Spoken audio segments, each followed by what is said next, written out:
One of the great perks of being an international student in Hiroshima University is that you get to visit so many beautiful places. On this day, the Hiroshima University organized a free trip to Senseki Garden. The garden was completed over a quarter of a century by Seizo Yamana, a doctor and landscape architect who believes in the healing power of nature. He created this garden to help his patients reduce anxiety, lower blood pressure, and also to boost their self-esteem and mood. Senseki Garden is located in Higashi, Hiroshima, and it's known as the biggest Japanese rock garden in Japan and the world at large. On this very day, Mr. Yamana left us with 3 words before we embarked on our journey around his garden. Number 1, he said we should enjoy the beauty of a typical Japanese garden. Number 2, he said we should be happy to deepen our knowledge and understanding for the Japanese culture. And number 3, he said we should be happy and resonate with the nature and all it brings to us. So the best time to visit the garden is when it rains, because you get to see the true color and beauty of the rocks that Mr. Yamana has picked from all over Japan and kept in this garden. Shout out to Mr. Masafumi, CEO at Waku Waku Solar Sharing Farm. He was very kind to explain to us the different types of gardens. So here we have the Loji Garden, which is known as the tea garden. In the Loji Garden, the pond is one of the major elements. And in the pond, you could see the koi fish and the lotus flower. Mr. Masafumi also showed us the dry landscape garden, which was at the beginning of this video. There at the dry landscape garden, there's no water. You only see gravels, which represents water. It is raked to represent water, like drawing spirals on the garden.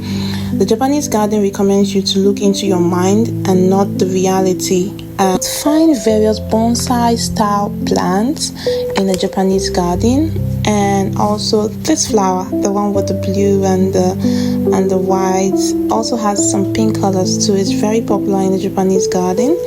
Well, of course, in the Japanese garden you could always see the bamboo trees sprouting up from different areas, but in this garden I only found it at this place, and I love the beautiful marble seats that was placed at the center of the garden. Mr. Masafumi did a really great job in introducing us to different parts of the garden, telling us about the so many history of the garden. And one thing I would take away is the part where he talked about the shake, which is also known in English as the borrowed scenery. He said it's like a miekakure. Miekakure, he said that in Japanese, and what it truly means is like say a hide and seek. We can only see a glimpse and we cannot see everything at once. So Mr. Masafumi described the garden like this when we looked in through the courthouse. He said through the windows of the courthouse you can only see a glimpse of the other side, but you cannot see everything at once. As you move through the garden, what you hear will stimulate or encourage you to continue walking so that you can see where the noise is coming from. Mr. Masafumi-san took us across a huge bridge at the center part of the garden. So in his words, he said the bridge is an important element of a Japanese garden because this world is transient and empty. He explained to us about the myth of the Sanzu River, where there are 3 ways to cross the river: a bridge for the good souls, a shallow section for those who are neither good nor bad, and a deep section filled with poisonous snakes for evil souls. Crossing the bridge could mean so many different things to so many people around the world. For me, crossing the bridge could mean me achieving success, crossing a hurdle, something I've tried for a long time, and finally I am able to attain it. So this garden also consists of a barbecue spot where people could come and have fun with their friends. Yeah. And I found this cave quite cute. It's a cave that shows you the other part of the garden.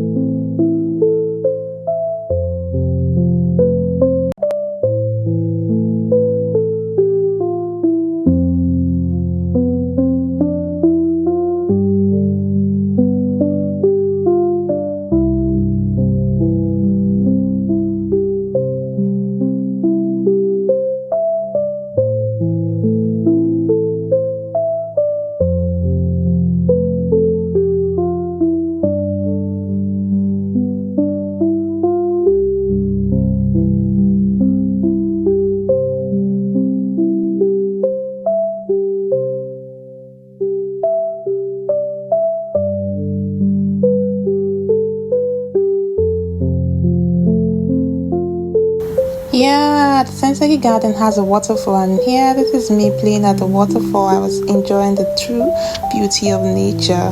So we passed the lake and we are going to the mountain. Yeah, a miniature size of the mountain Fuji. And in front of them, I think this is crested in Japanese language. I couldn't read, I do not understand it. And then here I'm climbing the Mount Fuji. If I cannot climb the real thing, then let me climb the fake one. Yes. If you are afraid of height, then I would highly recommend that you do not climb this mountain. Coming down was really a difficult one for me though. So here, this is actually my highlight of the entire garden. This beautiful path, and I got to converse with Mr. Masafumi-san, and he explained a lot about the afterlife and the before life. And before we left, we exited the garden. Before we left, we decided to stop at this spot, and I saw so many gems. I was wowed because Mr. Yamana-san has picked a lot of precious stones and kept it in one place. This could worth millions or billions of Japanese yen. They are so beautiful and precious.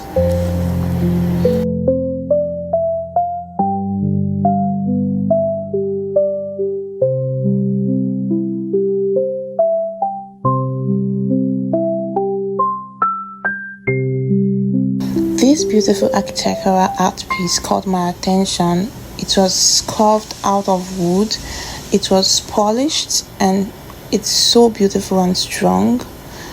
Mere seeing it, one would think it could easily fall or break, but this art piece has lasted for years.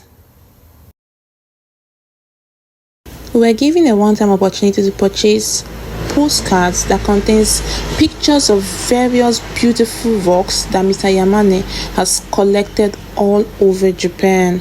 I didn't want to leave the Senseki garden because I resonate with its true beauty and its nature. We said our goodbyes really quick, and I'm so glad to be here. Thank you so much for watching my video. Bye.